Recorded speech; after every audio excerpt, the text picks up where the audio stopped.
Students, now we are going to discuss the third paragraph of The Age of Revolution. Okay, an event that mobilized nationalist feelings among the educated elite across Europe was the Greek War of Independence. कि एक ऐसी घटना हुई जिसने पूरे Europe के जो educated elite जो क्लास जो था उसमें जो था नेशनलिस्ट फीलिंग को जो है मोबिलाइज किया। ओके, यानी कि नेशनलिस्ट फीलिंग जो थी उनमें भर दी। और वो कौन सा इवेंट था? ग्रीक वॉर ऑफ इंडिपेंडेंस, यानी कि ग्रीक वॉर ऑफ इंडिपेंडेंस कि ग्रीक ने अपनी इंडिपेंडेंस के लिए एक वॉर लड़ी, एक लड़ाई लड़ी। और उस वॉर ने लोगों को एक मैसेज दिया, लोगों को जो है एक मैसेज दिया। वो मैसेज क्या था? नेशनलिस्ट फीलिंग्स का, कि पूरे यूरोप में नेशनलिस्ट फीलिंग्स जो थे वो स्प्रेड हो गई इस वॉर की वजह से। एक मॉडल दिया ग्रीक वॉर ऑफ इंडिपेंडेंस ने, किसको दिया? एजुकेटेड एलिट क्लास को। Greece had been part of, उसकी बात करते हैं ग्रीस ने कैसे क्या किया, कैसे उसने इंडिपेंडेंस की वॉर लड़ी। तो Greece had been part of Ottoman empire since the 15th century, के 15th सेंचुरी के जो 15th सेंचुरी का जो टाइम जो था तब से ही जो ग्रीस जो था जो है ऑटोमन एम्पायर का हिस्सा था। और ऑटोमन एम्पायर जो था वो मुस्लिम था, यानी कि किंग जो था वहाँ का ऑटोमन एम्पायर का, जिसमें ग्रीस भी आता था और भी बहुत सारे एरियाज आते थे, यानी कि वो मुस्लिम एम्पायर था, मुस्लिम किंग था ऑटोमन एम्पायर जो था। ओके, खलीफा था, आपको याद भी होगा। The growth of revolutionary nationalism in Europe sparked of a struggle for independence among the Greeks, which began in 1821.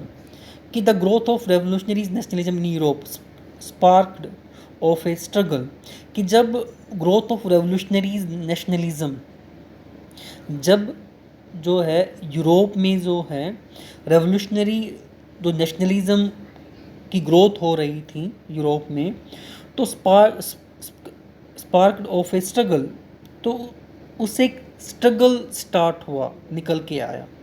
और वो किसके लिए? फॉर इंडिपेंडेंस, आज़ादी के लिए। Amongst the Greek which began in 1821, और एक ऐसा ही जो स्ट्रगल था इंडिपेंडेंस के लिए वो ग्रीक ने भी स्टार्ट किया। कब? 1821 में। Nationalists in Greece got support from the Greek living in exile and also many West European who had sympathies for ancient Greek culture. अब ग्रीस के जो लोगों को जो था सपोर्ट मिला, जो ग्रीस के जो नेशनलिस्ट थे उनको सपोर्ट मिला। किससे मिला? ग्रीक लिविंग इन एग्जाइल, यानी कि ग्रीक के वो लोग जो निकाल दिए गए थे अपने देश से बाहर, उनसे सपोर्ट मिला नेशनलिस्ट को। जो ग्रीस में रह रहे थे उनको, उन लोग उन्हीं के लोग, वो ग्रीक जिसकी बात करें ना, ग्रीक लिविंग, यानी कि वो ग्रीस के ही लोग थे, ग्रीक के ही लोग थे, लेकिन उनको रेवोल्यूशनरी एक्टिविटीज़ से देश से बाहर निकाल दिया था, तो उन्होंने बाहर से सपोर्ट किया इन नेशनलिस्ट को। Second, from many western European, और बहुत सारे वेस्टर्न यूरोपियन से भी मिला, यानी कि जो यूरोप का जो वेस्टर्न जो पार्ट वहाँ जो लोग रह रहे हैं उनसे भी सपोर्ट मिला इन ग्रीस के नेशनलिस्ट को। क्यों? क्योंकि उनकी सिंपैथीज थी किसके साथ?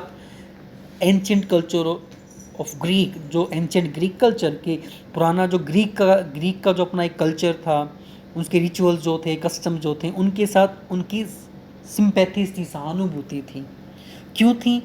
अब अभी बताते हैं क्यों थी। देखो, poets and artist loaded Greece as the cradle of European civilisation and mobilise public opinion to support its struggle against a Muslim empire. कि पोइट्स ने, आर्टिस्ट ने जो है ये बताया, ये मैसेज दिया यूरोप को कि ग्रीस जो है as the cradle of European civilisation, कि जो यूरोप की जो सिविलाइजेशन जो है, यूरोप की जो सभ्यता जो है, वो यदि कहीं पे उसका बर्थ हुआ है, ये उसकी ग्रोथ हुई है, तो वो ग्रीस में ही हुई है। And mobilise public opinion to support its struggle, और एक पब्लिक ओपिनियन सामने आया, और वो पब्लिक ओपिनियन किसको सपोर्ट कर रहा था? स्ट्रगल, उस स्ट्रगल को, किसके स्ट्रगल को? ग्रीस के स्ट्रगल को, जो किसके अगेंस्ट था? मुस्लिम एम्पायर के अगेंस्ट था। इनके यूरोप के लोगों का जो पब्लिक, इन्हें आम जनता की जो सहानुभूति भी थी वो भी उसको सपोर्ट कर रही थी स्ट्रगल के लिए कि आप स्ट्रगल करो इस मुस्लिम एम्पायर के साथ। The English poet Lord Byron organized funds and later went to fight in war where he died of fever in 1824। एक इंग्लिश पोएट हुए, कवि हुए लॉर्ड